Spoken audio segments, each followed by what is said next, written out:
నల్గొండ జిల్లా చిట్యాలలో రజాకార్ సినిమా బృందం హల్చల్ చేసింది. చిత్ర డైరెక్టర్ యాట సత్యనారాయణ, నటి అనసూయ ప్రేక్షకులతో కలిసి సినిమా చూశారు. చిట్యాల పట్టణంలో రజాకార్ సినిమాకు తాము రావడం సంతోషంగా ఉందని డైరెక్టర్ తెలిపారు. తాను ఇదే టాకీస్లో సినిమా చూడడానికి డబ్బులు లేక టాకీస్ వెనకాల ఉన్న తమ ఇంటిపై నుంచి స్టోరీని వినేవాడినని భావోద్వేగానికి గురయ్యారు. ఈ పోరాటాల పోరుగడ్డ మీద తాను సినిమా చేసినందుకు ఈ కథకు తన రక్తం మరిగిందిపోయిందని అనసూయ వ్యాఖ్యానించారు. సినిమా నిర్మాత గూడూరు నారాయణ రెడ్డి, డైరెక్టర్ యాట సత్యనారాయణకు ధన్యవాదాలు తెలిపారు. రజాకార్లు అప్పట్లో ఎలాంటి విధ్వంసాలు చేశారో ఈ సినిమానే నిదర్శనమన్నారు.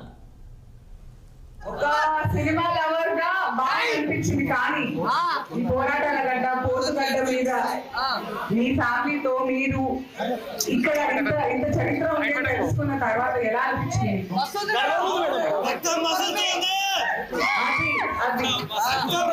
ఇంత జరిగిందని మీకు తెలుసా? తెలియదు కదా.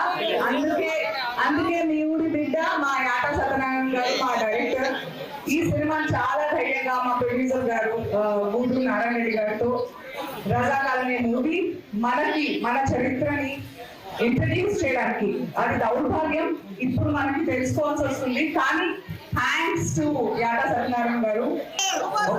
నా జేబులో ఆట అంటే ఆట చిత్రం తీసుకొచ్చి లోపల కూర్చోబెట్టారు. అలా ఈ థియేటర్ లో సినిమా చూస్తూ పెరిగాను. ఈ థియేటర్ లో నేను మీ ముందు మాట్లాడుతున్నందుకు నాకు చాలా గర్వంగా ఉంది. నా ముందు నా ఫ్రెండ్స్ ఉన్నారు, నాతో పాటు పెరిగిన వాళ్ళు ఉన్నారు, నా అన్నదమ్ములు ఉన్నారు. నేను ఒకరి పేరు కూడా ఎందుకు చెప్పట్లేదంటే, ఒకరి పేరు చెప్తే 100 మందిని మిస్ అవుతాను. కాబట్టి మీరందరూ నా ఆత్మలు, మీ అందరూ నా ఆలోచనలు, మీ అందరూ నా అన్నదమ్ములు. కాబట్టి నేను పేరు పేరున ఈ రోజు మీరు నాకు ఇచ్చిన గౌరవానికి శిరస్సు